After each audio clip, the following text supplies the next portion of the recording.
Good afternoon and welcome to the Flory Models Live Show. Here we are with you 3 o'clock on the 17th of August 2023. How are we doing, Matt? You all good? I'm all right, thank you. Yeah, I mean, what we got? Are we calling this Studio 2 or Studio 1? Or Yeah. I'm trying to work out, technically, this should be Studio 2. Yes. Because really, the shed was Studio 1, but I'm not in there anymore. So when I'm at home, that must be Studio 3. Right, okay, yes. Fair enough. Yeah. So in my world then, I think I've moved 4 times since we've been here. So this will be Studio 4 for me. Old Studio 4. That's what we need, little signs, don't we? Little signs saying Studio 4, live from Studio Live. 4. Yeah. Well, you've got the posh one that says on air. So you need on air Studio 2 than Studio 1. Just change the little thing on it. So anyway, good job. Hope you're all doing very well at home and doing very well. Let me just get everything all lined up in here. Where are we? Already, we started. Just a quick shout out to Richard on our chat. We have combined your orders and refunded you a load of postage or one lot of postage. So that's why you've had a refund, because he's been on about it in the chat. So there you go. Oh, right. And I must admit, I do the same too. What happens is, I know PM works similar to how I do it. You sort of work at a rate, but sometimes it can be wildly different. And I know for a fact, because sometimes like if we do like rest of the world postage, it's like £9.20 it starts at. And say as an average, it's about 15 quid for a kilo. But some places it's really cheap. And other places are stupidly expensive. So if there's only like a quid in it, I don't tend to worry about it. But if there's anything like a £5 difference, then clearly I always refund the postage. Yeah. So. Well, this was like a pre-order for the F104, and then you put an order of some paints and bits. So obviously it's easy to combine them and then just refund one lot of postage. So that's what we've done today. Yes. Cool. Very good. Anyway, so good job. Just bring up to speed yesterday afternoon. Don't know if you guys all saw it, but we had the review of the Havoc Up. Real game changer. This kit, I must admit, you can watch the full video in here. I've got the pickies and all the rest of it. Generally, I think this is a real step up for HK going through this one. Okay, some of this stuff, like unfortunately in here, you're never going to see any of the detail, but you know it's in there. But all that detail internally is all there. The engine's all very nice. They just need a little bit of wiring probably to liven them up. But it is all very, very good. But generally, very, very nice. And again, the skin effect onto this one, there you go. You can see I love it. I don't think it's overdone. Sometimes they get a little bit overdone with it, with the actual stress skin or the canning or whatever you want to call it. But this one looks absolutely spot on to me. So it's a lovely, lovely kit. It's not cheap. Don't get me wrong. This is a very expensive 200 quid kit, but you certainly get your bang for your buck out of this one. And I say the kit that I reviewed was our very own Mr. Bullers on the team. So he'll get his money's worth, because we were saying it will take about 10 years. At least. At least. But again, the detail is absolutely beautiful on this one. And again, HK kits, I've never had a fit issue with them. They go together really, really nicely. And again, the only thing I would say, and it's nicely done, as you can see here, gun barrels. Get yourself a set of aftermarket brass gun barrels by Master, what are they called? Master Barrel? Yeah, Master Barrels, yeah. Yeah, they're the ones I use because they're absolutely worth it, because, you know, but, well, yeah. Anyway, you can see all in the detail with the actual, the gun areas and things like that. And it just is really, really nice kit all ways round. So I think it's just one of those, you know, quite nice to see a company has made a big step up, because again, before we haven't seen sort of stress skin with them. We haven't seen detail in the interiors like that. But no, this is a massive, massive leap up. And, you know, that's scraping on the doors of certain other, you know, what I call AAA titles. It's getting close there now. So I'm really, really hopeful this has been a bit of a new shifting gear, shall we say. And all their new stuff is going to be to this standard. Because if they are, you know, suddenly HK models have really, really stepped up. So, but very, very nice kit. Anyway, you can go off and you can see that one now. It is up on the site. So, yes, very impressed I was. Yes, I mean, over on large scale plays, there's a couple of blokes building it on there, or a couple of guys on there doing it. It does look a nice kit, to be honest. Following a couple of the threads just to see, and it is properly detailed. And I say, it's already. And how long has it been released?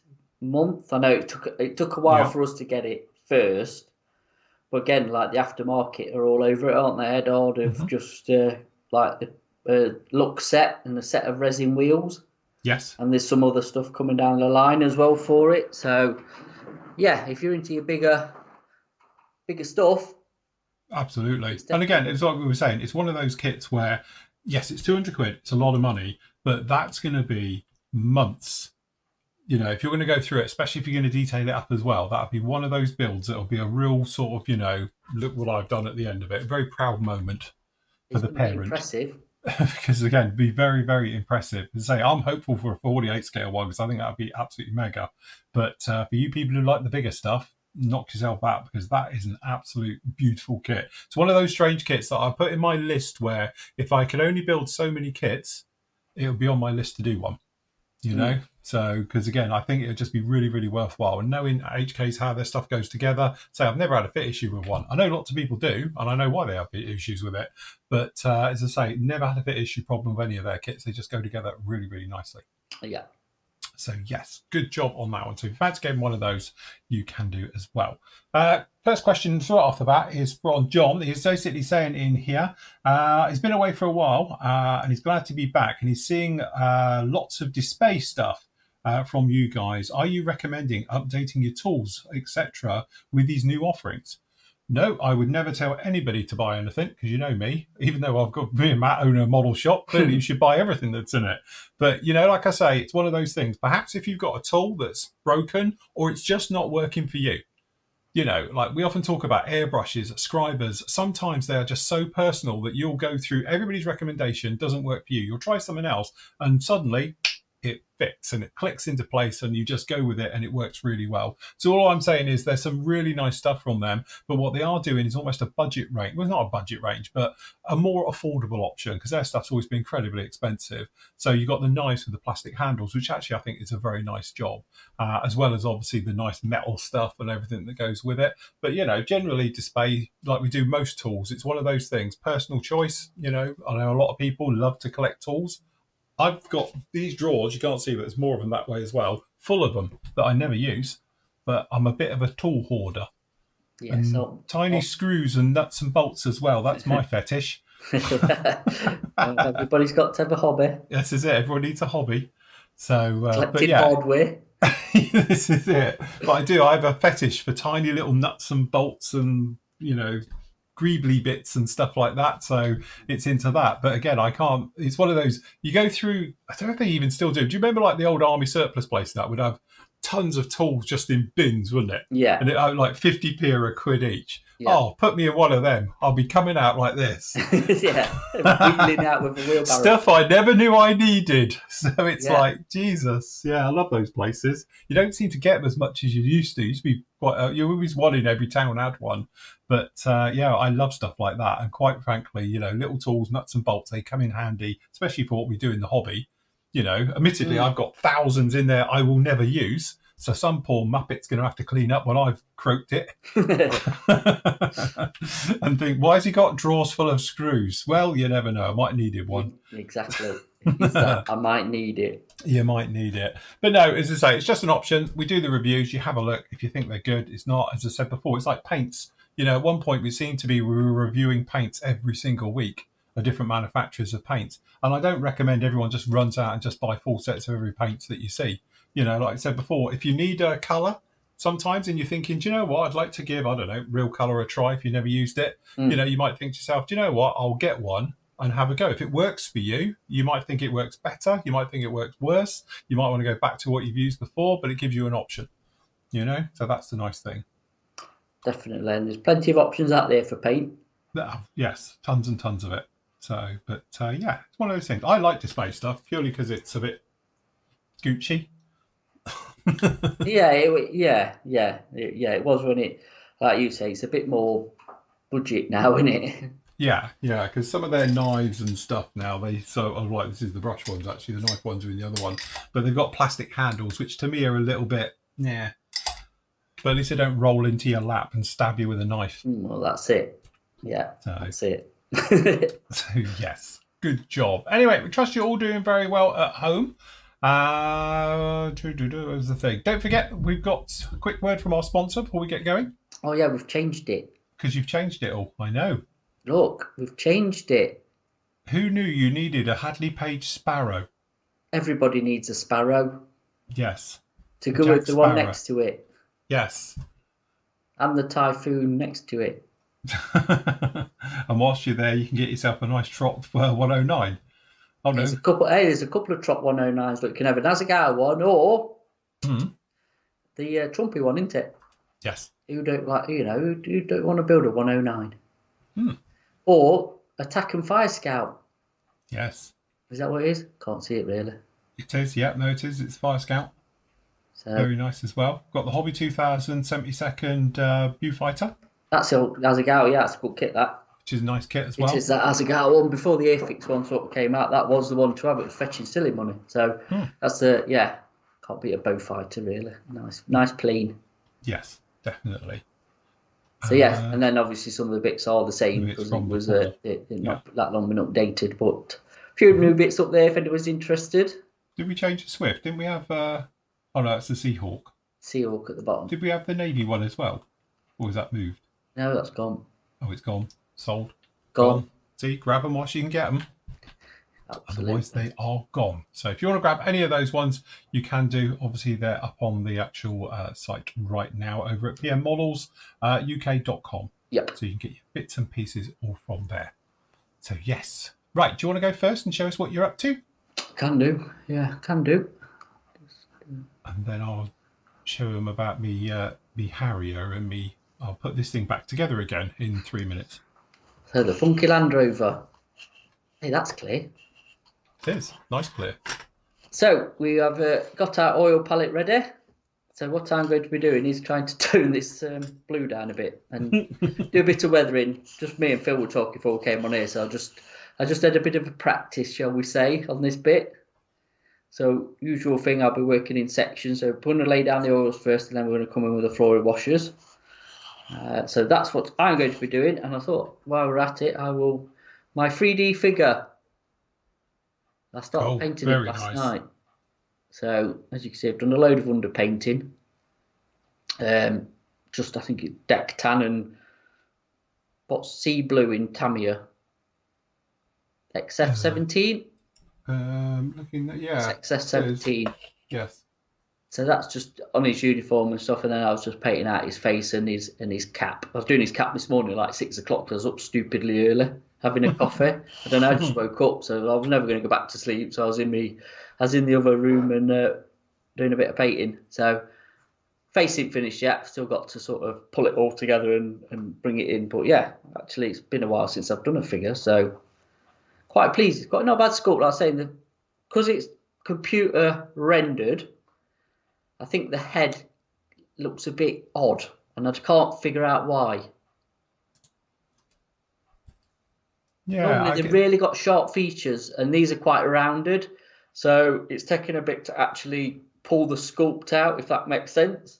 Yeah. But I think otherwise, I think it's quite good. I think the hands are good because hands are always weird. You know, the sculpt of the hands.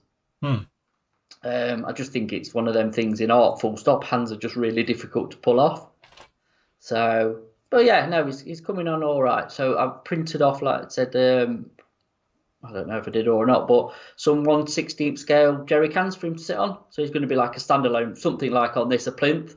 And I'm going to have him sat 1 foot on one jerry can and then his backside on like 3 others stacked up.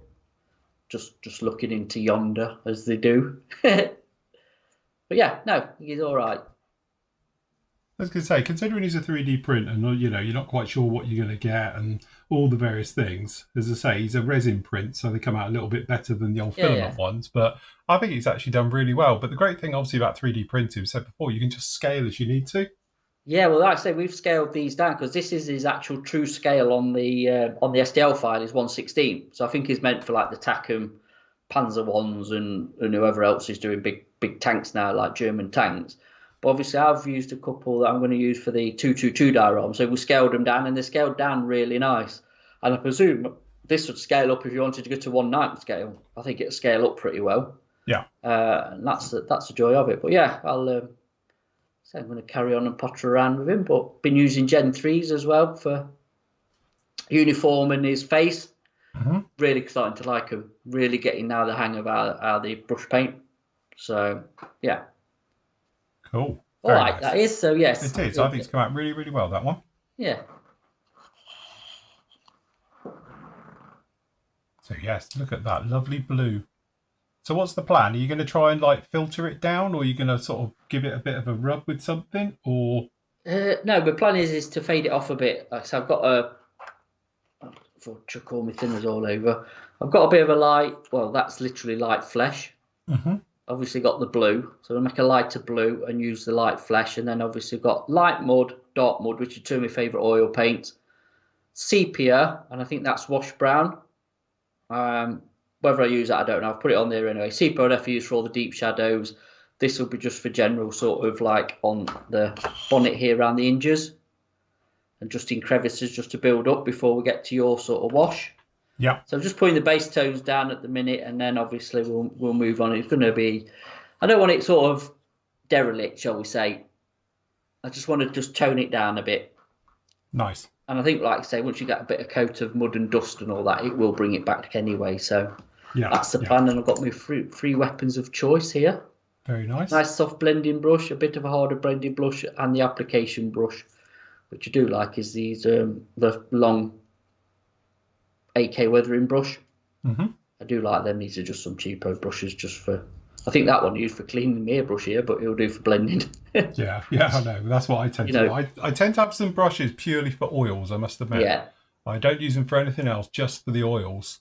And as you say, I've got a nice sort of soft one for just sort of really blending, but I've got quite a real stiff ones as well for getting in amongst it. Yeah, stippling. Yeah. Stipple brush, so that's what that's going to be used for. And then obviously the application brush. So, yeah, that's what I'm going to do for the next, what we've got, 3:15, hour and a bit. Is just, like I say, I'm going to concentrate probably on the front end and see how far I get with it while we're on. Nice. Very nice. Cool. Yeah. Well, if you crack on with that, I'll show them a bit of this. Yeah. So I've been working on the Harrier. As you can see, we are done. It's finally finished after all this time. If I just grab the camera a minute, you can see we've re-riveted and re-scribed the entire thing, which was no mean feat. And as I was pointing out to the guys, and obviously if you would have seen Tuesday showing that, some of the troubles is that this was clearly, when it was first done in the 50s, done by hand. So some of the original scribing was a bit wonky. So, and I've tried to straighten that up and go through it. So like, for instance, these lines up here, these panel lines, we've sort of redone them as well. But obviously we've reprofiled the entire of this top. Come in a bit. You can see the entire of this top's been fully reprofiled in now and all the rest of it. And I'm really, really happy if that's turned out. Obviously we lost everything up here full stop. But again, some of the details from it was just not right. So consequently, we've gone back in and said we've used the references that we could get. So we've used a lot of these ones for obviously for the major panel lines, and then with riveting and stuff, I've just sort of come in and redone it and gone round and done all the business for it. And to be honest, I think it's turned out actually quite nicely. Obviously, we've re-riveted everything, which my rivets I think look a lot more in keeping. So what did you use for riveting? So for riveting, I used 1mm single and 1mm twin riveting wheels. These are the old Rosie the Riveters. Other ones are available. And you literally just zipped around everywhere. And again, don't hate me on this or give me grief, because this is a lot of whiffery, because I haven't done it exactly as all the rivets are probably in real life. So we've just put in the major players, if that makes sense, onto this one. But generally what we got now is a Harrier that is seamless, re-scribed, re-riveted, and a lot more hopefully accurate from what we ended up with in the first place. And again, it has been a long slog. It's basically been the best part of 2 weeks. I know we've had a little bit of on-off with this, with everything, but it's all right. I think we've come along now. We've broken the back of it. We're all good, and technically now we are ready for paint. So hopefully tomorrow, if I get a bit of time between stuff, I will get its first coat of paint actually onto this. I've got to do the intakes. Obviously, we're going to respray these up, and then obviously we'll get them masked up with the white, get them cleaned out, and then we can just come in. So with this particular one, I'm doing it in the dark sea grey, not that extra dark sea grey. So it's not that far off this colour, to be honest. But yeah, we're all good. And again, we've been working on the background with all the other little bits and pieces as well. So if I just move this out of the way a second. So as I said before, we've got the guns things we've been working on down in here. We've got the gear. So it's going to be fun. We're going to get in the spray booth. We've got loads of spraying and various bits and pieces to do. So really, that's what we're going to be up with next. So all next week, spray booth, painting, blah, blah, blah. So hopefully by the end of it, by Friday next week, we'll have pretty much a Harrier, hopefully on its gear. as well. So that'll be good. Let's make our way through. The other thing I've been up to as well, just before we came on air, literally, I've given this all just a coat of grey. So I use this a little bit of, I tend to use it for all the Imperial stuff, because by the time you dry brush it a little bit lighter, it's about the right colour. Some XF53. So we've just gone through the motions of doing that. And then obviously we painted all the black bits and a little bit of Tamiya's XF85, which is this one here, which is rubber black, which I actually quite like. So what we can do now is actually pop this all back together now it's painted. And then we can go through the motions of dry brushing. Then we're going to come in with a wash right the way over it. And then again, we can do some other little bits of weathering onto it. But it just shows how quick this actually is. Probably it's not taking me more than an hour to do all as we are right now. So I think by the time we just pop this little guy all back together, we should be really, really motoring. But again, with the black now on here and with this grey, the colour looks a lot better than it was. So to put it into a thing, I've got another one. This is the old TIE Striker. So when you see the difference, hopefully, in the greys and that, the plastic colour just isn't nice. So you can see that. And obviously with the shine as well, it's not really akin to what we want to do down in here. So what I'm going to do, I'll pop this together. We can answer some questions and various bits and pieces. And then we'll get on with some weathering. So yes, good job. Been on about tweezers. Are they on about tweezers? Display tweezers, just saying. Well, the main ones, which are displays. Which are displays, yeah. They're ace. I think Carl's pointed out in our chat, and they're very sharp.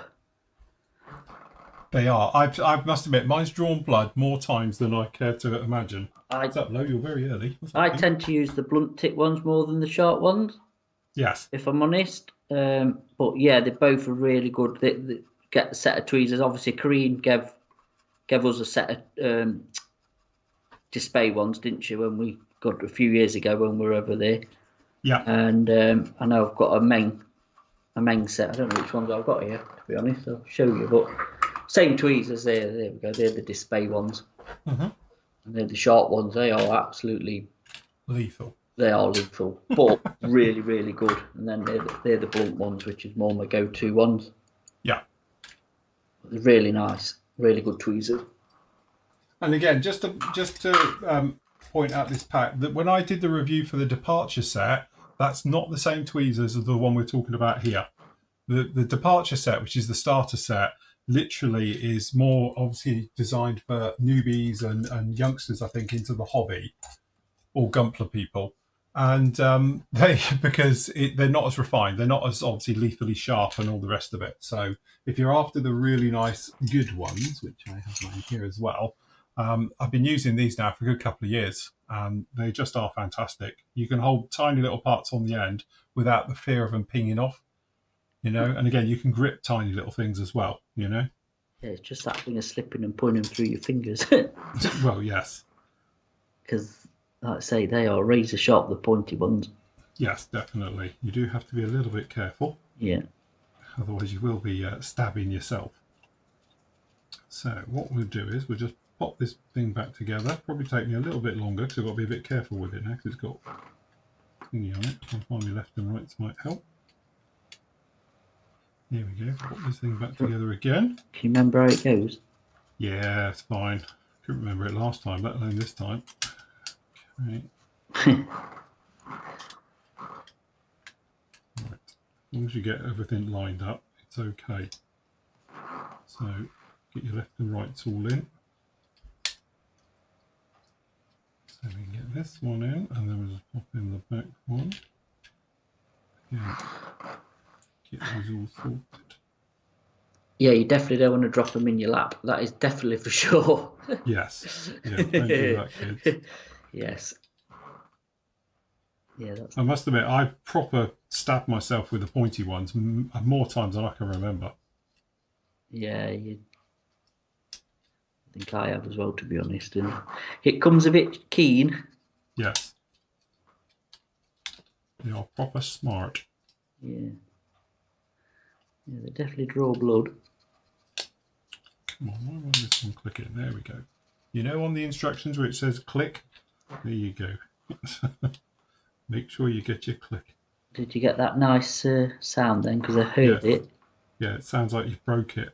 Yeah. So what we do, the plan of action for this one is we'll just pop this back together, and then once this is all back together again, what we can do is we'll come along and we're going to dry brush it all, which will then just give us a little bit of highlight. It will lighten it all the way over. And then once it's all done, we can then think about, we can actually get it with a wash onto it. So obviously you cause the highlights, then you cause the lowlights, and then we'll be fine. We can really sort of pop on with the weathering. That's it. It's working. Excuse me. Gesundheit. Hey? Gesundheit. Right. Okay. There we go. One solar panel done. Back together. And we can just do the other one. Right. Okay. Do the inside to out. 1, 2, and 3. Just get this together, guys, and then I'll do your questions. Just have a quick look.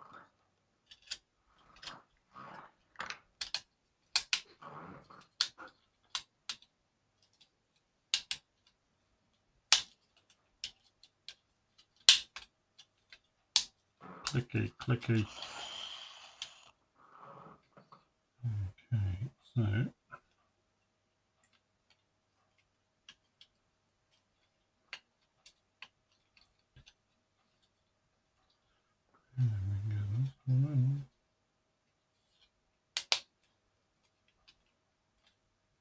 so the other question is, people say about, do you need to glue these together?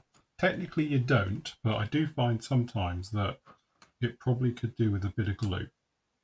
Just a bit of help. Just a little bit of help. I think then it might just pay a little bit of, you know. Yeah, I know what you mean.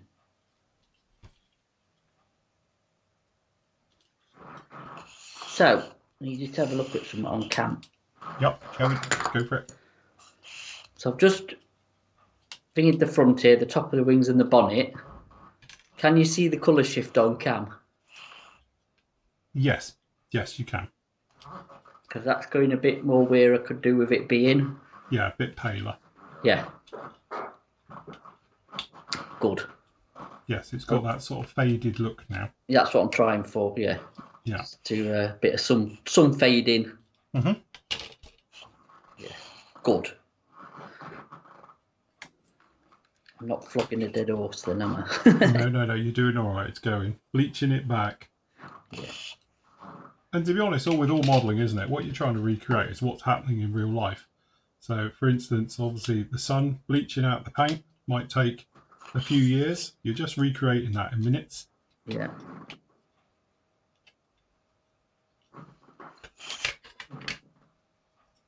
Right.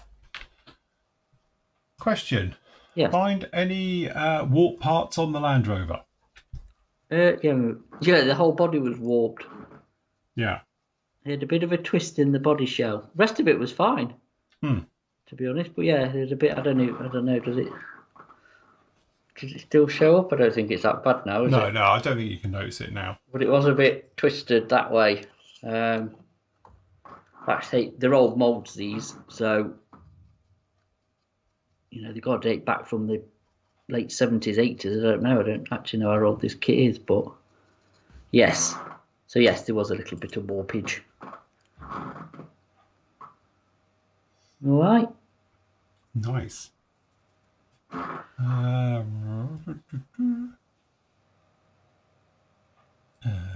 So Jim was just saying the figures look very good. Matt, on the 3D printing, has that opened up a new frontier for the individual modeler? I'll tell you what, once you start, because I'm now just looking at files, yeah, as you do, and yeah, there's some great stuff out there. And what I like is you can just save your files, so you don't really have to, you know, print them. You just put them in your in your file off your site, whichever one you're on, and print them whenever you're ready. It's good. And for what they cost as well, really, it's pence, isn't it? Yeah. A lot of it is just getting obviously got the initial investment. Yeah. But once you've done that, it's just a case of then saying, right, okay, it's learning about it, which obviously it's quite a steep learning curve, but thanks to the power of the internet and people, offering up advice and that. Yeah. So, like I say, I think they are coming more affordable as well now.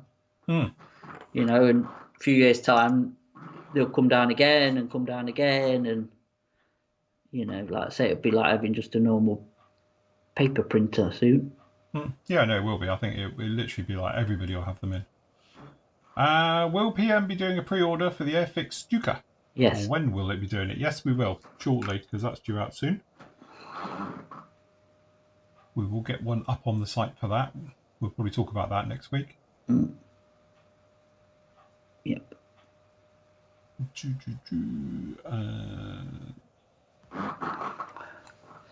Greg saying he bought the Meng Sanders from PM Towers.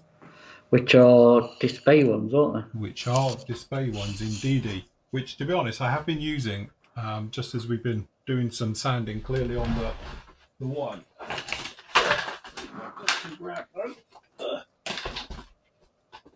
I have got here, funnily enough, them all to do a review for. So I've got them all here. So at some point I will get round to it. A bit busy this week now, to be honest with you, but I've got the box sets, which is what the Meng ones do as well. And obviously I've got all the individual sanders. But I have to say, I've been using them. I think they're not perfect, because clearly there's only one perfect sander in the world. But from a point of view of, how they go together and all the rest of it, and how they self-clean and all those types of things, I think it works really well. They're all right. I've worked with a lot worse. Yeah. Nicholas says, thank you, chaps. His Phoenix Publications book on the Gripen will be arriving on Monday here in Georgia, USA. God, thank you for the excellent service. Hey, you're welcome. Blimey, that was quick.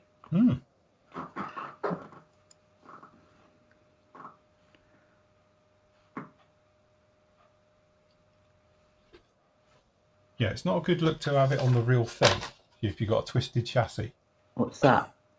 saying about Jim was saying about we had the same twisted look on a real life Chevy Novus in the late 70s. Oh dear.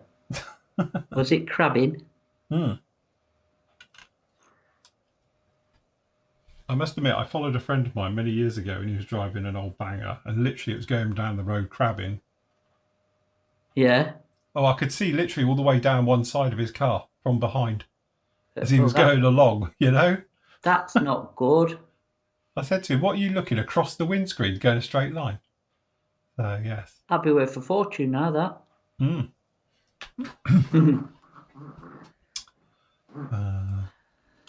Very nice. Right, okay, I'll get some dry brushing on the go.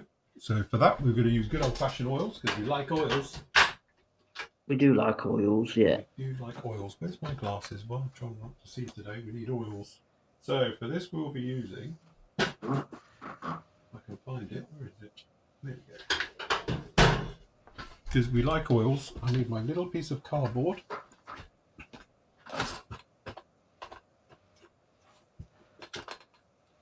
So I'm not going to use thick cardboard because I don't want to take too much oil out. So I've just got a little bit of thinner cardboard.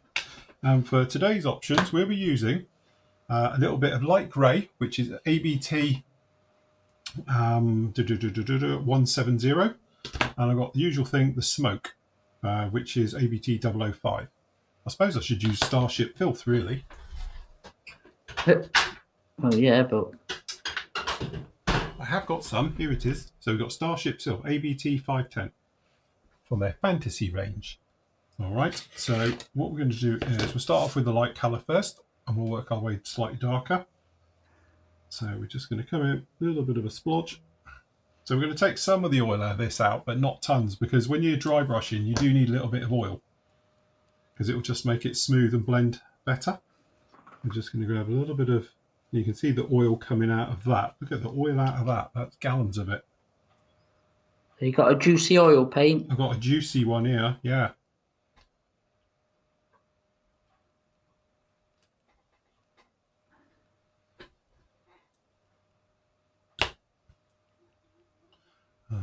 let's try a little bit of this one. We can show the difference. So the smoke is literally like a browny sepia colour.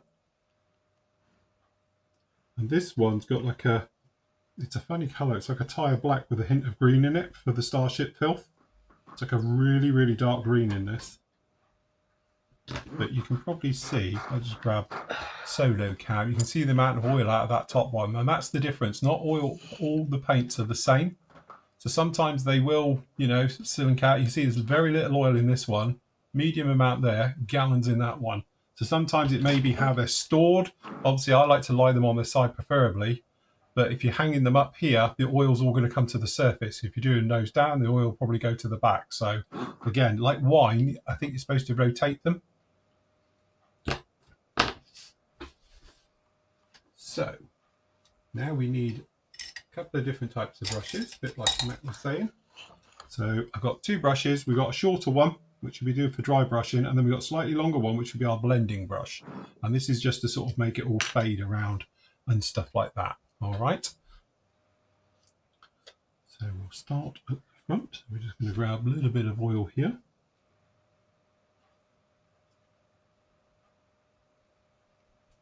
Make a little type of palette. And we're going to grab a little bit of tissue. Essential. Tissue. Tissue or pinching roll, buff it out, and you'll be amazed how far this goes. Yeah. So we're on, and then we can just start to go at it.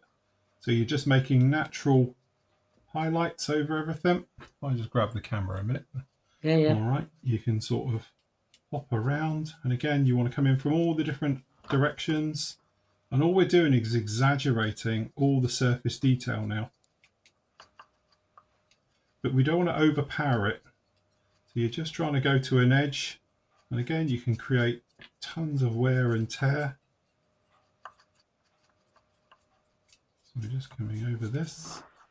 So if I just do one half, and then we can do a direct comparison. So this just gives you all those nice lines. So you can see it like that. Obviously lots of detail showing now. Obviously that's without it. So it just shows how it makes everything pop. But once you've got it in there, then we take just a clean brush, and we're just going to run over, and this will just knock it back a little bit and make it stop looking so sharp. You could leave it on there obviously if you wanted to, but I like to just take it back a little bit so it becomes more of an effect rather than something you're staring at. And you can just blend it all together. And also it'll rub it onto the surface of everything that's around it as well, because obviously it's a ball. So we can just pop round absolutely everywhere, and we just knock it back a little bit. But again, if you see it like that, this is that. And again, if we just keep going along here, we see the differences even just after a couple of passes, literally like this, from one to the other. It just makes all the details pop. So what you've done is literally you've put in all the highlights now on only corners and edges, which would have reflected lights. And then what we're going to do is we'll be coming in afterwards with shadow effects with washes. And then this will give us a nice sort of wash look to sort of makes the highlights even brighter. And then it will make the shadow areas look even darker. So it's just a little bit of a balance between both of them. But you'll be surprised, you don't need too much of this. You don't want to go totally over the top. But it's a good way of literally accentuating it out. There we go. And again, you can go over the black as well. Now this is almost dyed. There's hardly any onto this. I've got to say, dry brushing is one of them techniques, like I've said before, which is so overlooked. Yeah, it is. And it's something that's so simple. You can't really go wrong with it. No, you can't. I've definitely rediscovered it again. But it's great on sci-fi stuff because you exaggerate in all the ledges and corners. So there you go. You can see that there. Now if you put it to this one, you can probably see the difference in the colour as well, how it's slightly lighter because it's lightening it all up. And that's literally it. So we'll just carry on around all the bits of it. And again, on this side I'll take from the palette. I don't need any more direct oil, so we're just going to take a little bit from the palette. Then we go back over onto your brush, and you take it off until it basically stops. When you can't see it coming off your paintbrush anymore is when you're good to go. And what we do one each. But you're just working it all in, getting it all into the areas. The oil, if you were doing this with acrylics, you'll be reloading every couple of minutes. Yeah. But with oils, it's like, seriously, I remember when I did the big Bandai Millennium Falcon, I think I did it once and just carried on going at it. You definitely get your money's worth. But like we said before, I know a lot of people say about all like oils, they're quite expensive. Yeah, but they last you forever. I don't think they are, really. No, I don't either. Not for the, you know, the versatility of them as well. Yeah. You know. Yeah, no, they're definitely a good investment, oils. Do apologise, I probably can't, you can't see what I'm doing, but I'm just doing the spare wheel inside, so just quickly do that. Get a bit more scruffy looking. But again, you can see how well it just blends everything nicely together.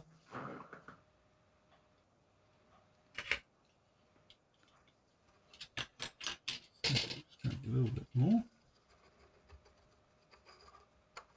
Way too much. And that's the thing, don't overdo your dry brushing. You want it to come to you, not you rubbing it off. So when you're doing it, you want it to be very, very faint and get stronger and stronger the longer you do it. Because otherwise, if you put it on too thick to start with, you're not going to rub it off. You're just going to make a mess. And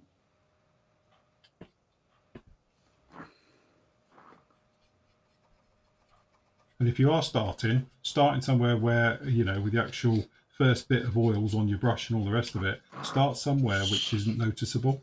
Don't start in a high vis area, because otherwise it'll be one of those, if it's a little bit too strong, you can hide it if it's somewhere out of the way, but if it's somewhere right in the middle of something, probably don't want it visible.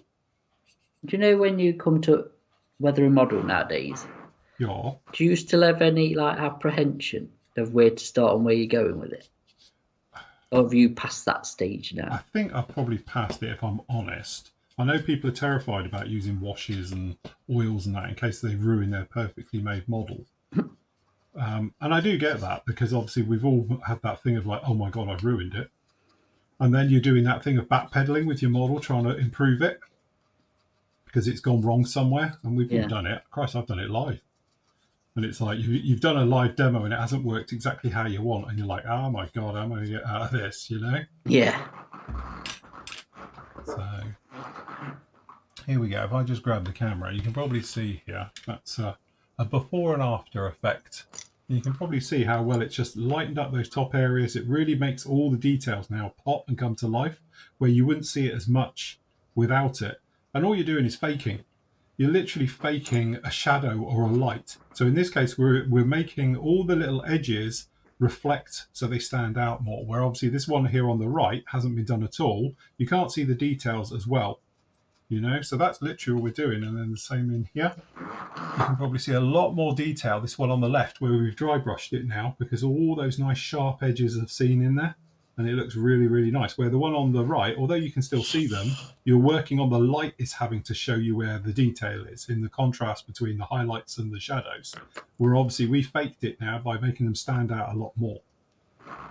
And again, I take it a lot of you probably watch things like Tested and all things like that with old Adam Savage about it from ILM, but it's an ILM trick. So you're faking everything, which is one thing is really difficult though on a model, because on camera, the reason whilst they have to be done like this is because they're on incredibly bright studio lights that pick up all the details.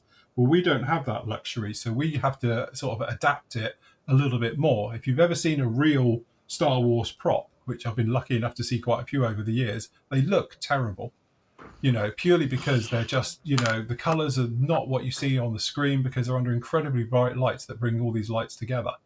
You know, so again, it's one of those, you're just sort of faking it and making things stand out a little bit more whilst trying to keep it quite realistic. And that's literally what you're trying to achieve with any type of modeling, sci-fi, figure painting, armor, you know, aircraft, ships, whatever it is. It's all the same process. It is. It's layering, isn't it?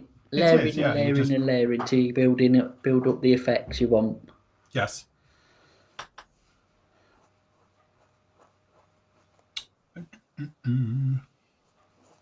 And it is, like John says, it's great for covering up cock-ups.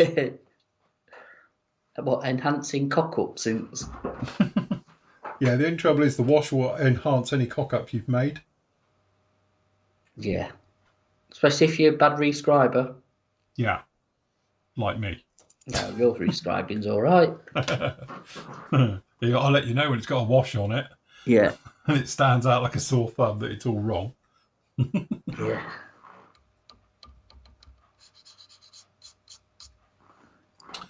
Where are we? Question. Oh, no, hold on. No, not a question. Never tried with oils, dry brushing with oils. Trust me, give it a whirl and you'll be fine. What's that? Is that Lamar says he's never dry brushed with oils. Oh, God, they're amazing. Honestly, as soon as you've done it, you will never go back. They are absolutely brilliant for it. It's definitely one of those light bulb moments where you start and suddenly you're like, oh my God, this is so much easier. Because it just keeps giving. Like, I haven't now loaded up. You'll see how far I can go with these. We've loaded up once to do all of this.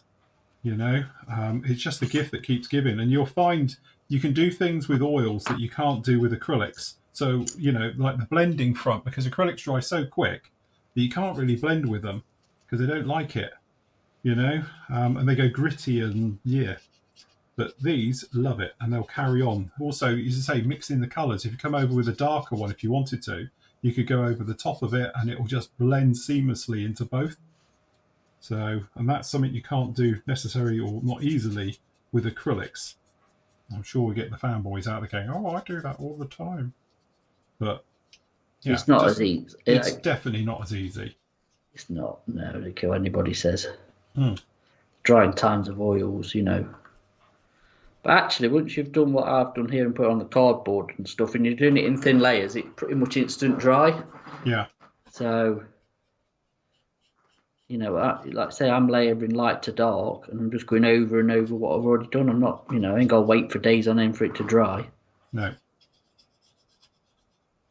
And I think that is the thing. I think people are very sort of, because it's enamels and stuff, it's not like you're spraying it. It will dry really, really quickly. Unless you're really flooding it on like a filter, that's going to take a little bit longer. But for just day-to-day, dry brushing and a thin oil wash over top of various areas, that'll, it'll be dry within a couple of, 20, 30 minutes. It's workable.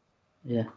It's only when you make it really wet. I remember when I did Fury, it was really wet with oils because I wanted it to have that look. Yeah. And that did take a good probably week to dry afterwards. But that because it had so much on it.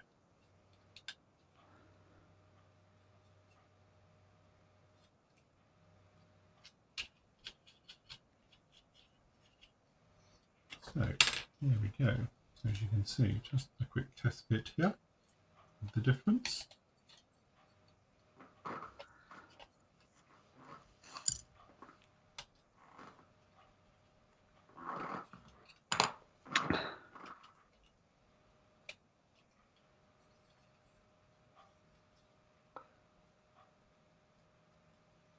Bonnet's been up a few times on my Landy.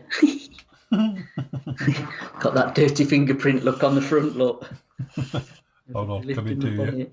Hey? Yes, that's it, you see. It's got large wear marks where it keeps getting opened up. Well, you've got to have the authenticity of a real one, ain't you? Yeah.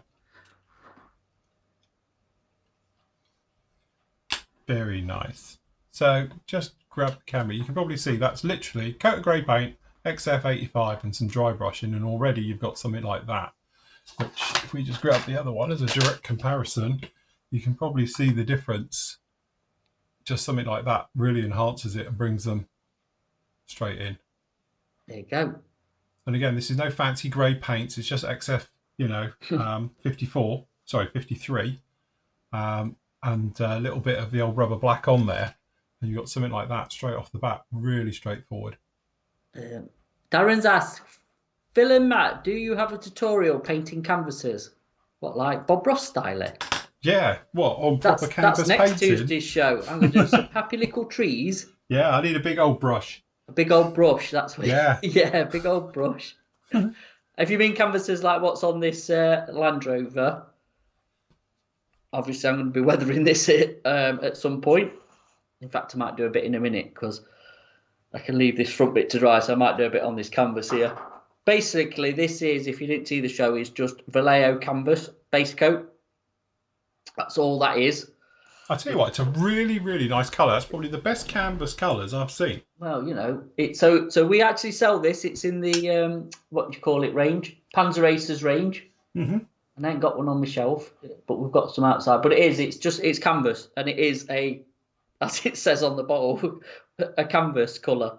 It's got that greeny browny sort of khaki colour to it. It's really nice. And then I'm going to weather it out with oils. So I've tried weathering sort of canvases before with acrylics, but I think, to be honest with you, it's going to be easy to blend. So like where the ribbon is, where it's obviously, you know, I'm going to bring that out, this is light mud. Yeah. So we're just going to use what's on this palette. So light mud, dark mud are probably going to be the two main colours. And then obviously when we use Phil's wash later on over the top, we can use that to get that sort of stained look, sort of dirty look if it's been sat outside. I mean, you can put a bit of moss on there if you want, if you've got a derelict one. So, but honestly, Darren, get Model Aces canvas. Brilliant colour. Absolutely. Just for a base coat is a brilliant colour. I mean, you can do it with pigments, you can do it with oils, you can do it with enamels, whatever. Once you've got the main colour down, then you can go for your life. But I think because obviously I'm using oils today, we will do some oils, I think, to get some contrast. That's what I'm after. So, like I say, we'll start with light mud and we'll just do like this ribbon. Am I still on camera? Yeah, you are, yeah. So we'll just go across this here, and again, it's nothing more than just brushing some light mud on. This is a bit dirty, actually. Hold on, let me get a bit of tinners on that.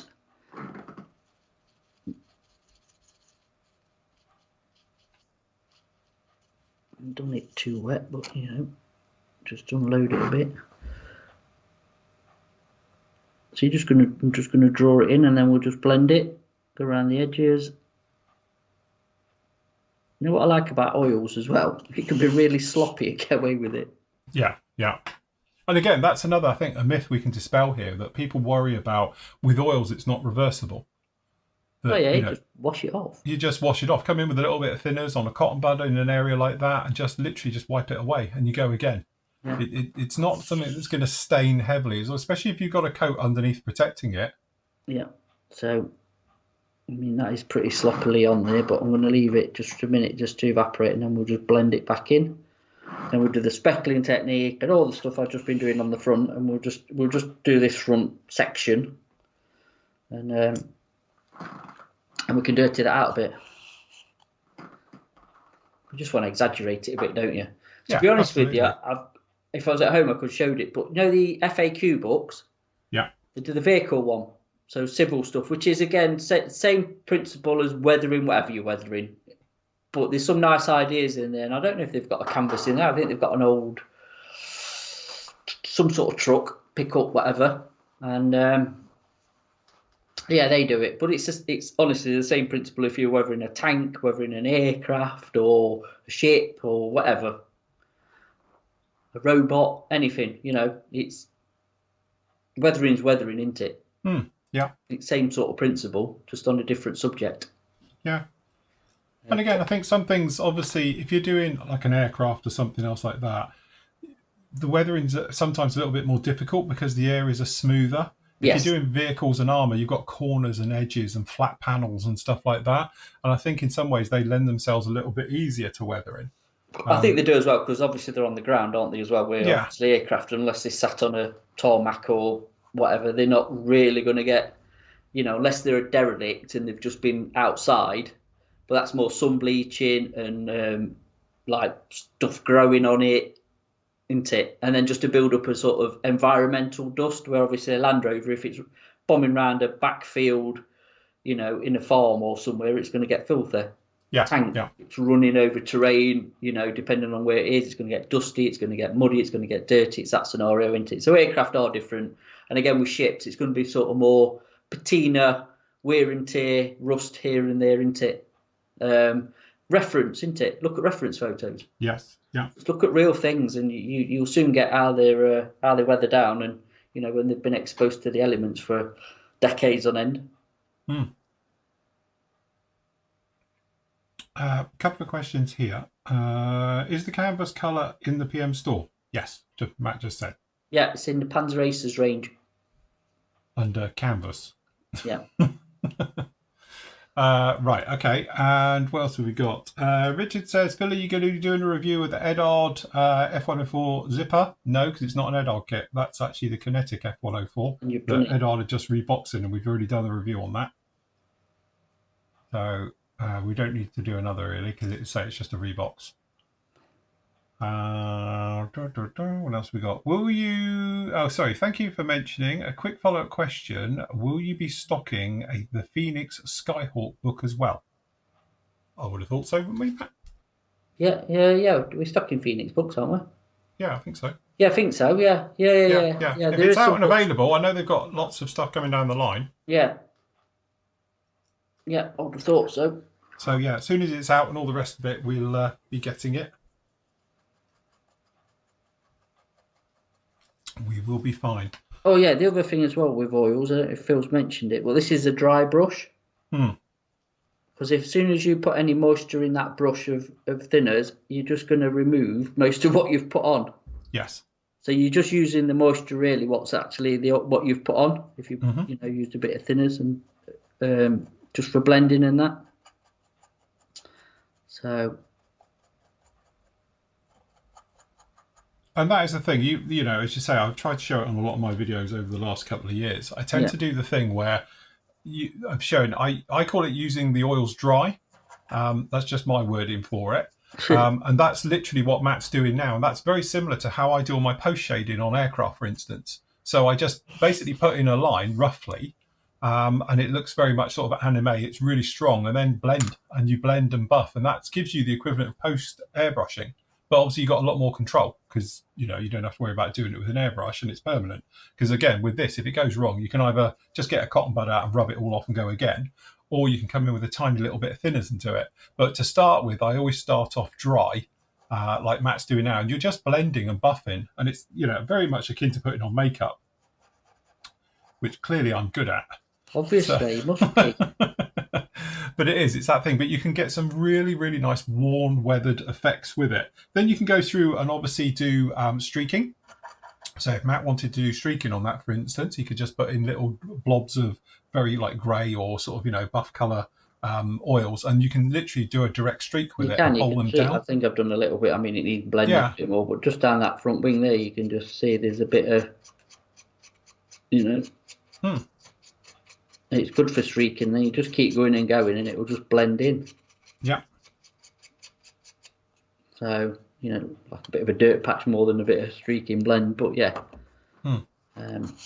So obviously that's using it dry, and then obviously you can use them literally sort of wet. So you can put them on, and then you can blend with them with a brush which you've not, you know, it's had thinners on it, enamel thinners, and then you knock as much as you can possibly get off that brush, and then you'll notice it will then just blend it. But it's really strong. It's one of those. It's amazing how much it will blend. You know, but it just travels. It's one of those things. Enamels and oils, you're just using it's like not even like it's got any on. You'd think it would be nothing on the brush, but you'll be amazed because it will suddenly move it and lift it and streak it out of the way and stuff like that.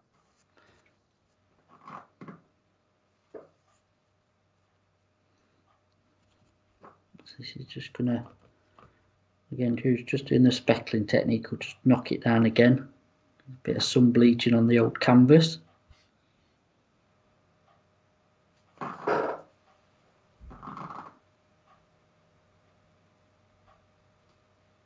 Can we get the HMH F104 book? Yes, we probably can.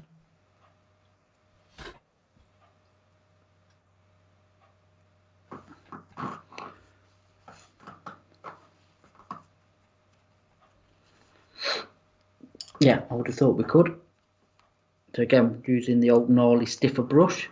Yeah. It's only bits that are just a bit strong. Just dab them in. What we call dabbing paint around. And isn't it? Yes, yes. Poking it around with a stick. Poking it around with a brush. Okay, Mark says, will tomorrow's gallery include posts from the last couple of weeks? Yes, it will. Obviously, I was on holiday for 1 week. Then we had the completion. I don't know if we'll get the last 2 weeks in there, because obviously it's only allowed to be 3.5 minutes long, because that's how long my music is. So I'll get as many as I can in that 3.5 minutes.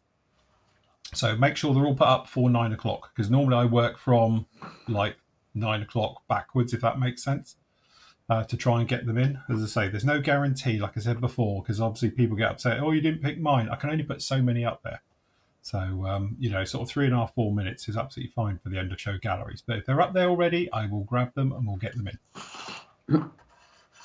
Ian says, hi, appreciate the shows. Just wondering, what is the perfect sander?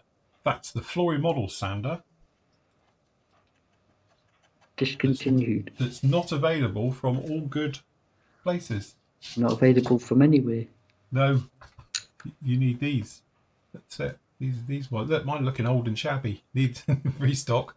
But yes. Apart from that, on all seriousness, it's very, very hard to say because, like I said before, it's one of those things where when you're a manufacturer of sanders, as I was, it's one of those things where I know what the sanders all are and where they come from and stuff like that. And most of them out there, probably 99% of them, are all just nail brushes or nail files and nail sanders and stuff. There's very, very few of them out there which are use the sort of more industrial grits, shall we say, and the more specific and refined grits. But that said, I do quite happen to like, and I've been using them. I just split the cam. I've been using these, the Display ones, whilst I was doing the Harrier. What I like about them, you can see this bit here. If you rub it on your old trousers, they self-clean. Not all sanders do this. Some of them you can get it out, but they're rock hard and all the rest of it. But these do self-clean, and they do tend to last. The sponge isn't too bad at all, though it's a little bit too thick for my liking, or too dense for my liking. But yeah, that's fine. But these ones, and obviously Meng do these as well, because they're just Display reboxes. But the Display ones are actually quite nice. They say, I am going to do a review, because they come in boxes. And that's where I'll pinch these out for the minute. But also, they do sanding sticks, which I have had a look at, in all honesty. But if I can get in these are open-ended boxes. I thought they did. Here they do. Which are these? But my problem is they're way too stiff. There's no bend in them. Like, that's literally it. And also, there's no cushioning. So if you look at one of mine, if I get out the blue core one, you can see our cushioning is a lot thicker, and we've got a thinner core.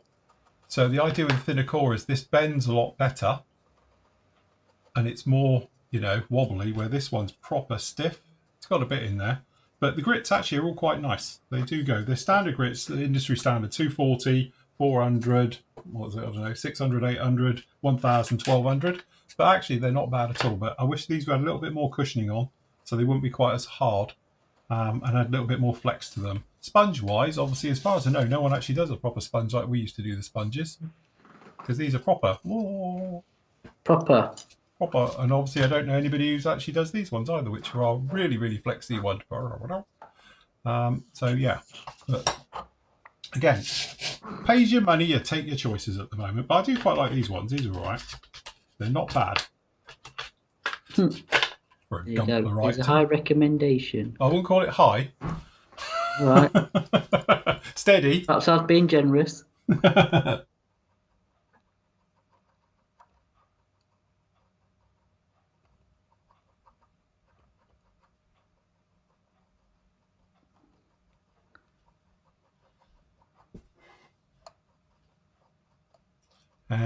Right, okay, hold on, catch up with some of these. I understand that you normally seal paint and weather seal the paint before weathering. Is this also true for metal finishes, which I don't think respond as well to sealing coats? I normally use lacquer paint for metals. Yeah, okay, so this is my thing to this exactly. If you've got a proper natural metal finish by one of the nice ones, i.e. not a silver, so a proper metallizer, as soon as you put any type of clear coat over the top, you will kill it off and it will just turn to being metallic silver. So I never coat. I leave mine literally how it is, and then you just have to be a little bit more careful with your weathering. So if you're coming along, obviously using washes, you just don't want to rub them to death. So plenty of moisture, and that way it'll polish up the surface without wearing through it. Obviously, if you're using setting solutions and stuff like that, I would use a milder one, so micro set and sols for decals and things. But obviously, straight on afterwards, you can use oils. But obviously, if you're using normally a metallizer, just don't go near it with enamels, because you either soften them, or in AK's case, you'll just wipe them away. So, but I must admit, I don't do it. If you want to have a look at one of mine, go and have a look at my B17, because that one's all in metallizers all the way through, and we never sealed it afterwards. And it's here next to me and looks just like the day it was done. It wasn't a problem. So sealing's overrated unless you really, really need to. Yeah, that's it. And just answer to Richard's question, no, I won't be bidding or selling or getting rid of that starter set that I found. Sorry. It's too precious. Yes. Even Phil's not got one. They're saying down in here, can we do a crowdfunding to get, obviously, the Sanders campaign set up again? Yeah, that's it. It's going to petition Parliament and everything. Yeah, that's it. I'll have people outside the gate with flaming sticks and pitchforks demanding Sanders. Phil, the pressure's building. It is, actually. I know. Since we've been doing these live shows, more people have spoken about that, I think, than anything else. No one cares about the washes. They all want the Sanders. Exactly. So because they can't get it. It's one of them, isn't it? Question. Have you guys got the Tacom Apache 135th? No painting guide. Do you know if they're doing anything about it? Green. What do you need to know? Green. Helo drab, they call it. It's Helo drab. Everybody. It's Helo drab. Pretty much everything. It is. Literally, it is as well. It's Helo drab and black, and a couple of bits of greeny colours inside the engine bits. I think there's not a lot to it. And they really haven't actually put painting guide on. I thought Tacom had a thing with AK, wasn't it, or someone used to do painting things. Meng or something like that. Yeah. Not Meng. Meng. Ammo. I don't know which is which. I can never remember who's with who. Well, this is it. Yeah. To be honest, isn't that the thing though with a lot of old Tacom kits? They don't actually do colour callouts as they're throughout the build, if I remember rightly. Oh, I don't know, to be honest.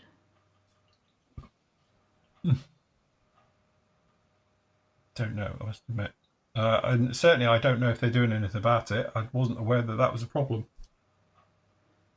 No. Phil and Matt, have you thought about stocking, Premi Air Liquid Reamer? Pardon? What the hell is that? Premi? Premi? I don't know. Air Liquid Reamer for the store. What's that then when it's out? Is that like that old stuff that Badge used to do called Liquid Reamer? And it was literally an airbrush you stuck in your nozzle and blew it out. Yeah, I don't know. I just find lacquer thinners works a treat. Just put lacquer thinners through it, blow that through. Depends what you use, doesn't it? I mean, I get away with airbrush cleaner nowadays, just normal.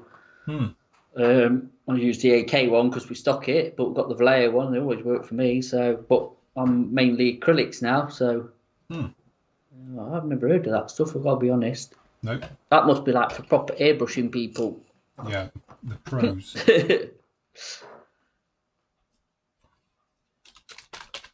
Got dirty the landio. Probably filthy. Like it's been driving around Devon. This is it. It wouldn't have a straight panel on it if it's round here. That's the problem. You know what? When they moulded this, that was the problem. Yeah. It's too straight. Yes. They should have given it a bit of canning. Yeah, a bit of canning and a big dent in it. Yeah. I suppose you could do it. Has it not got any? Oh no, I suppose it wouldn't, because that's a Series 2, isn't it, or Series 3? That's Series 3, isn't it? 3, isn't it? Yeah. 3. Has it not got side steps? Not in the kit. Oh, they're optional. That's an added extra. Yeah, perhaps they were optional extra. No. Terry says it's all right. He's just purchased some Flory Sanders from Hardtube Hobbies yesterday. Have they still got some? Crikey. How has he still got some? How has he still got some? That's the thing. How? How brown cow. All we've got is 22s. Yeah. Nobody wants 22s. Right. So, whilst Matt's just doing that, I will just grab half a camera. So, Flory Models Wash, available from all good stores, including PM Models, Flory Models, High Altitude Hobbies, Serious Models. Who else has got it? Balance. That's it. A dribble on the floor, put it down on the mat. Do not put your brush in the bottle. For all the people who put brushes in the bottle and wonder why your wash goes gritty, it's because you've probably got alcohol, because this stuff hates alcohol, IPA and everything else like that. And I'm not joking, it properly doesn't like it. Phil. Water and alcohol don't mix. Phil. Yes? You could use one of these like I'm doing. Yes, or if you've got a little tray. Get or your palette. A Pringles cap, Look, anything. you can see what I've been using, look. Grime, dust, dark dirt. Dark dirt. I can reactivate them. I can't reactivate them. It don't off bloody weld itself, would it? Yes. When it goes off. But yeah, I would suggest treat them like oil paints or enamels or any of the other and decant them before you, because then you're not going to cross contaminate anyway, because you just, you know. Yeah. And nice easy clean up after, isn't it? This is it, and you clean up with water with these. And what we're going to do is just a very thin coat. I'm not going to go wild with this, but we're just going to give it a very thin coat, and then we'll just pop along with a cotton bud. But you want to just make sure it goes everywhere. If you don't get it everywhere, what happens is you end up with a clean spot. And what's a clean spot not? It's not a good spot. As Michael Barrymore said. Pardon? Before he was in the swimming pool. Hey, let's not go down that road. That's what he said. Controversy. So if you've never used the Flory Models Wash, where have you been? But what this is obviously it's just clay and water and a couple of things that help it go nice and smooth. And you literally just brush it on. You let it dry, and in this case, hopefully it'll just take a couple of minutes. And you can go over anything, go over the panels if you wanted to. It won't matter. You can literally just whip round anywhere with it if you wanted to. And it'll make everything look nice and dirty and grimy. And I'm just going to do it a little bit more careful here because we're under time constraints. But the whole point is this will then just be your shadows. So you're just going to have your highlights as you've done with your oils. And now we're going to pop your shadows in. By using this. And again, what we'll do, we'll come along with a spitty tissue, as I call it, or a wet cotton bud, and you can actually take it all off. All right, so we'll just leave that to one side. I won't do the other side so we can show, but I'll do this. Now, traditionally, if you've never used the wash before, you probably want to seal it. So when we say seal it, it's a clear coat which you're going to put on. If you've never used the wash before, make sure it's over either a gloss or a satin until you get used to it. Now, this is just straight over the paint, as you've seen. But what this will do, it will dry and it will cling to the texture of your paint. So if your paint is nice and smooth, you won't have a problem. But if your paint is really rough, like sandpaper, like a flat coat's got, it could, I'm not saying will, but could get stuck in the texture of your paint. It's not staining, as I get people saying to me, oh, your stuff stained my model. No, it hasn't. It's caught in the texture because it's clay. And clay, as you know, if you washed your car in your life, you'll know, washes off. And that's all we're going to be doing. So when you're washing this off, all you're doing is rehydrating that clay. And you'll be washing it all off. And then you can literally just be left with the shadow areas because you've wiped it away from all the top parts. But again, it's really nice. It's really, really safe because this is totally water-based. Can't even say it's an acrylic paint because it's not a paint, it's clay. So all you've got in here literally is soil in its most basic form. It's highly expensive, refined soil, but... True grit. True grit, yeah.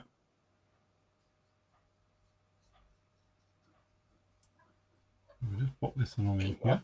Learn about Scotch. Scotch? What, drinking? Don't put water in it. Yeah, don't put water in it. I must admit, I'm not a Scotch fan or whiskey. I was when I was young and stupid, but now I'm older and stupid. It's grown soft. As much. Yeah, I've gone soft in my old age. So we just do the inside. And what I'll do a before and after shot so you guys can see this. Richard, do not take your airbrush to pieces. Yeah, stop taking your airbrush apart. It's my other hate with people. Oh, every time I spray with it, I take it apart. No wonder it don't work. Yeah, exactly. That's why I Leave it do. alone. It's fine.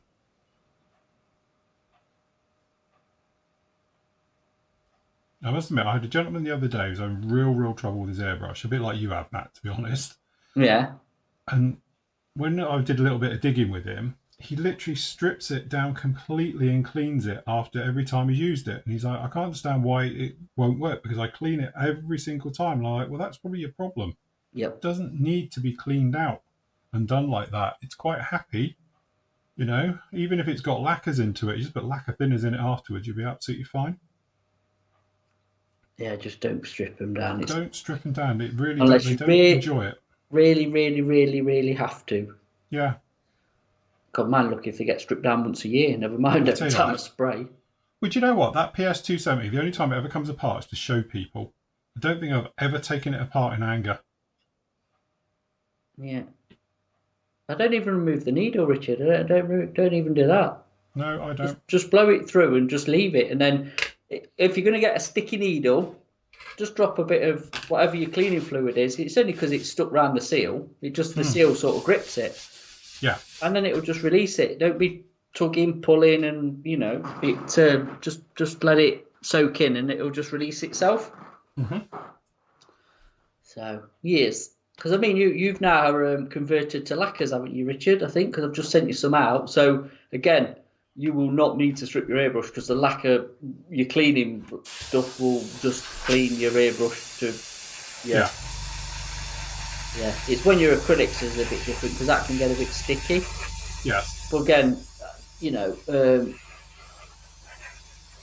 lacquer thinners, don't use IPA if you're using lacquers. Yeah, because don't get lacquers is lacquers. Yeah. IPA is alcohol. Yeah, that's all right for your acrylics. That's fine. But don't put your IPA in with your lacquer paints. Or try and clean it because then you will be stripping your airbrush or you'll be buying another airbrush. Yeah. So, yes. So I need my hairdryer for this ideally, but we'll just use a bit of this just to speed up the drying time. You know what? John's just said, I've just found the finger from the affiliate page is loads better than my previous finger for £2 more.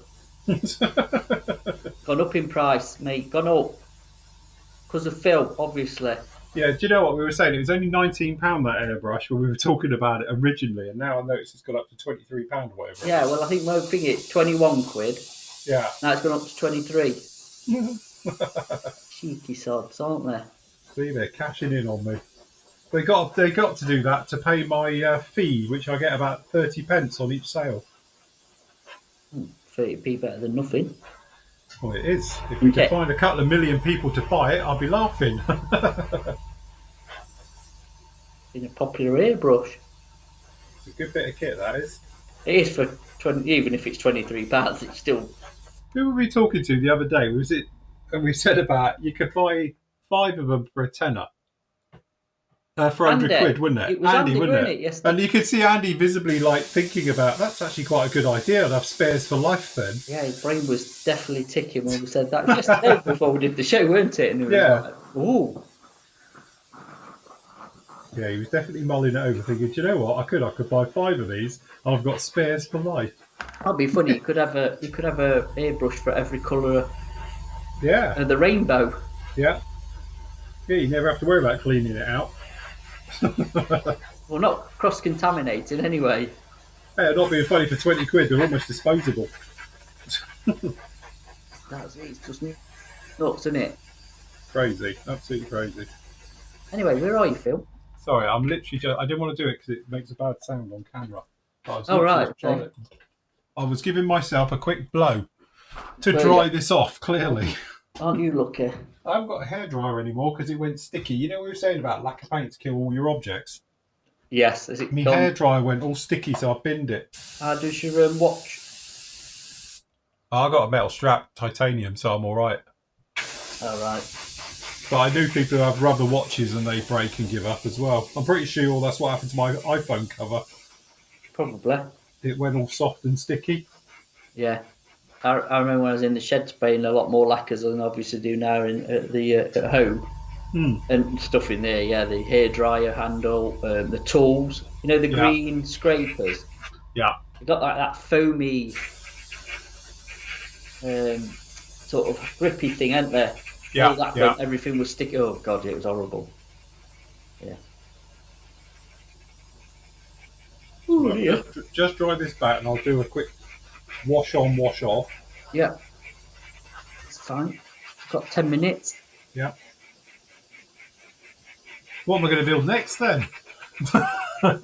Another week done, another model done. Couldn't say. I don't know. Something I a better bit do more. something a bit more in depth next time. I think, yeah, I was going to say something a bit more in depth. We thought Bandai would be good because that's a nice straightforward build. Yeah, straightforward in 10 minutes. Well, I was going to say to you, have you built anything for the Six and group builds? What, this year? Yeah. Uh, What we've got to go running, we've got the 50s, haven't we? And the Born in the USA, is it? Yeah. We could perhaps find a subject to do. Yes. To do one of them. Don't Yeah. have to be complicated. It's just. No, that's it. Have you got anything that fits the? You must have something for the USA. You've got loads. Oh, yeah, USA's the easy one. I'm looking at 50s, actually. Yeah, I was a bit thin on. Well, a bit thin on the ground. Oh, you could always build a P40. Yes. Everyone needs a P40. Everybody needs to build a P40. Remember that old thing? It used to be cowbell. Everyone loves cowbell. Should we change that to everyone needs a P40? Somebody do us a meme.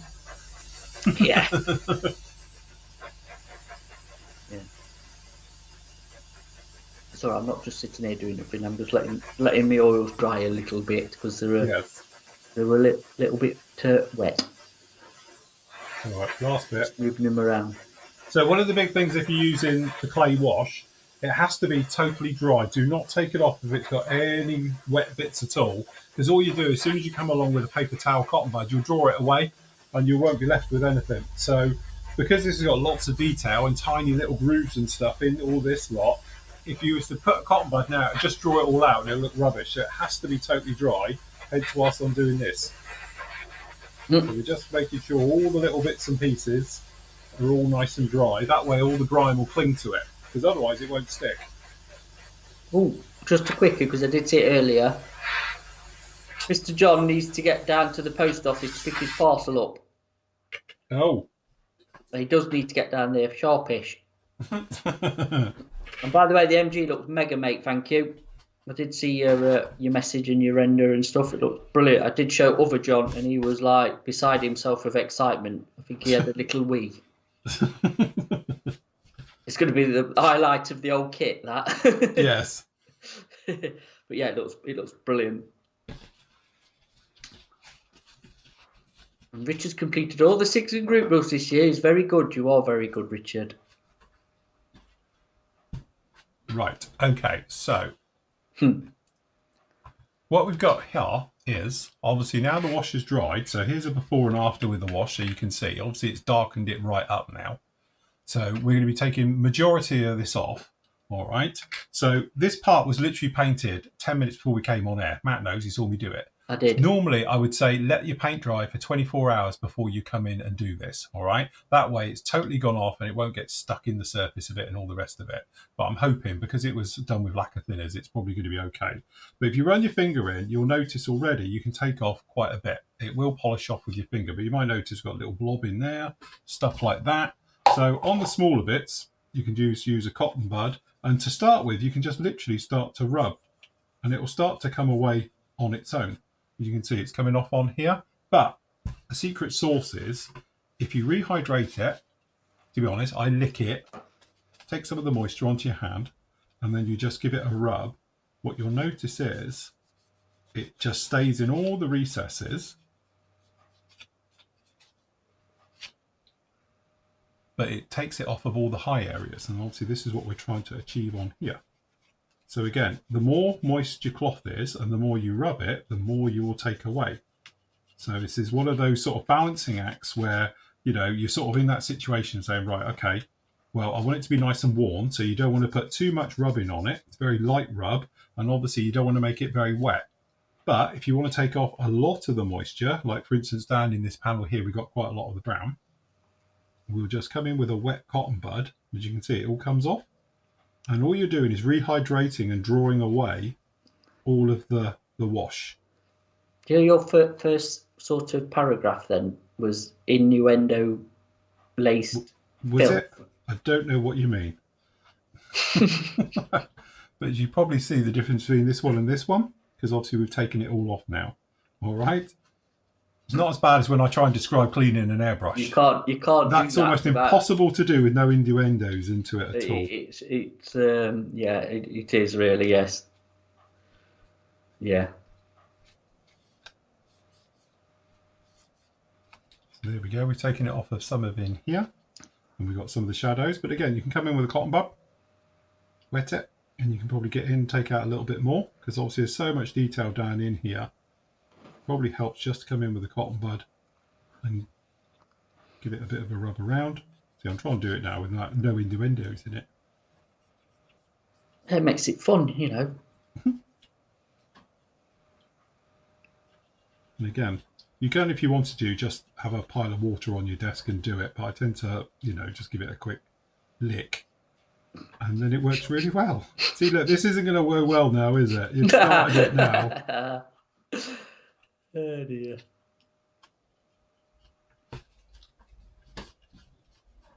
There's a lot of licking and moisture involved. Yeah, there's a lot of licking and moisture involved in this, but it's worth it in the end. You just have to keep going until you're happy. So you get a happy ending. Yeah. Oh dear.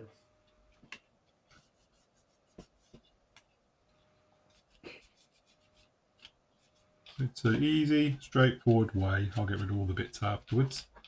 Of going. Good job this is just a podcast, isn't it? Yeah, this is it. Yeah, it would make a good podcast. I have no idea what we're talking about. So there you go. Now you can see the difference.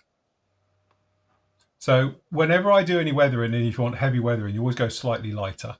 But now it's got that nice sort of dirty, grimy look to it. And again, I'll go round, and you can re-dry brush over this if you wanted to and all the rest of it. But it just weathers everything in really very, very nicely. And then again, on this little guy, grab another bit of tissue off. On the golf ball, you can just come along, rehydrate the clay.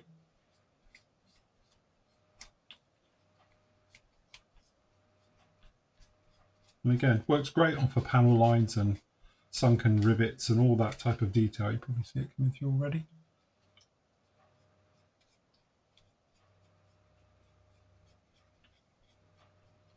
Again, it's a little bit tricky on it because it's lumps and bumps all over it. It's an horrible shape, isn't it? Yes. It's quite tricky to get into. It shreds the tissue or your kitchen stuff. Plenty I'm using. Previously known as Bounty. Is Bounty no more? There's all plenty now, isn't it? Is it? I don't know.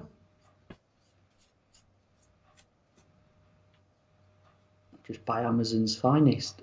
And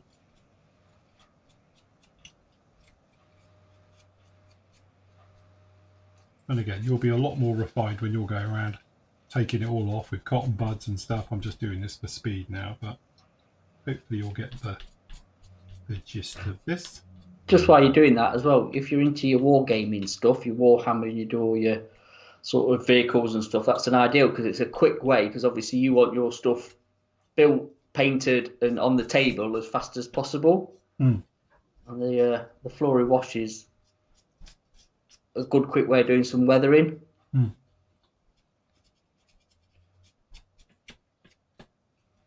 we go.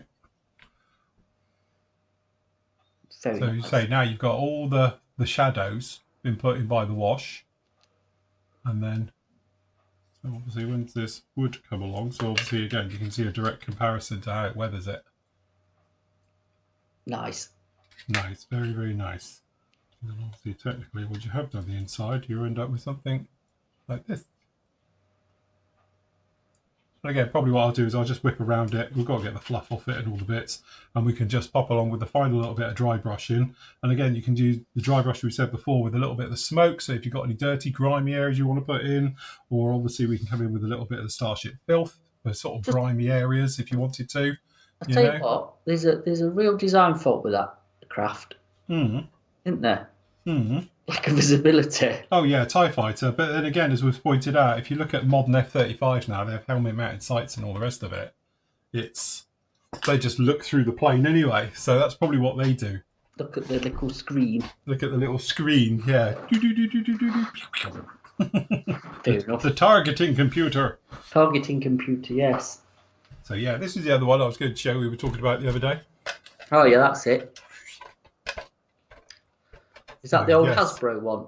No, this is the Revel Kids Toy one. That's the Revel Kids Toy one that I repainted and did up.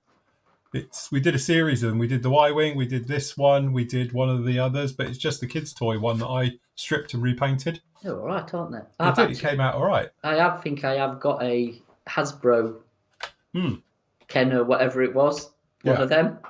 Yeah, nice. It's tiny. Picture's not full size. It's only little. Oh, right. You got the little one. Yeah. No. I must admit, I quite like this one because, again, this was, I think Revell did it as a whatever type thing, but you can't put them down properly because the little legs are in the way. Oh, yeah. But somewhere I've got it where these pop off and you can redo it, but it's got the little legs for it. So I thought it had a lights and sound thing on it, but I can't think where the button is. If it has, because most of them have got sound and do things, but I don't think that one actually has for some reason. So, but no, it's just a kid's toy one. Cool.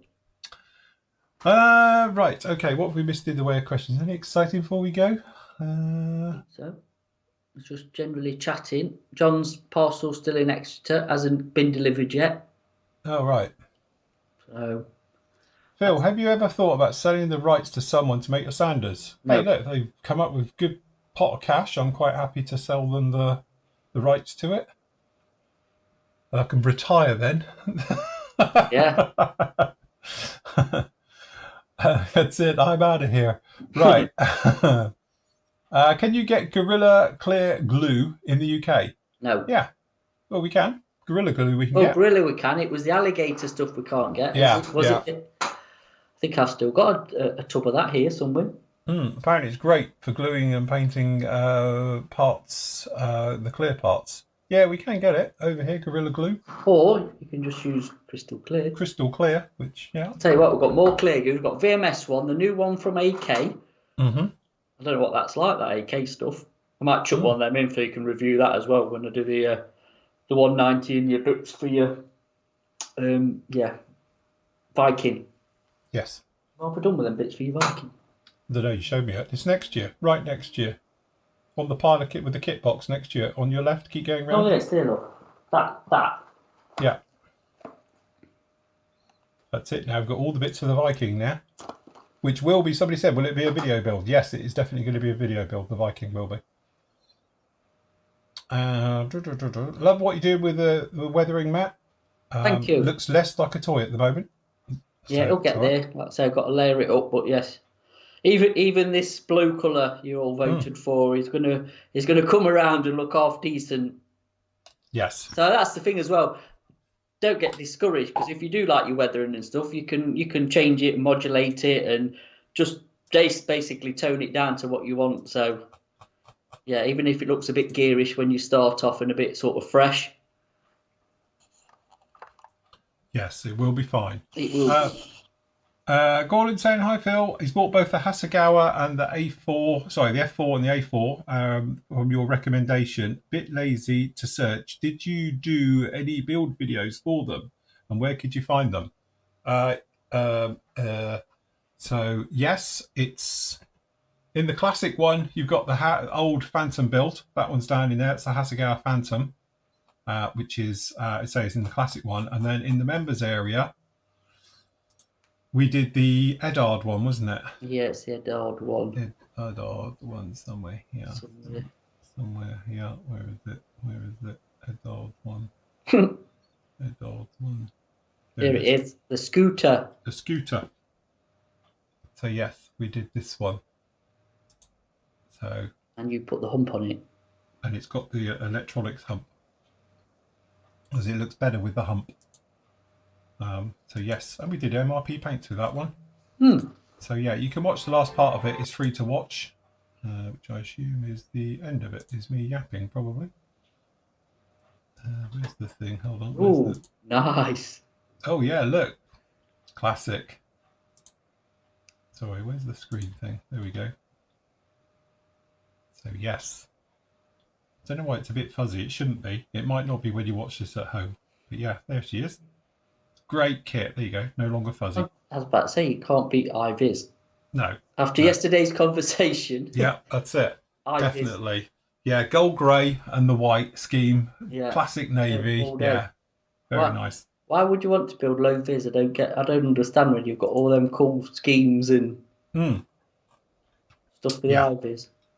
So there's that one to do. If you remember, you can watch that one, so that's not a problem. And what other question did we have? Hold on.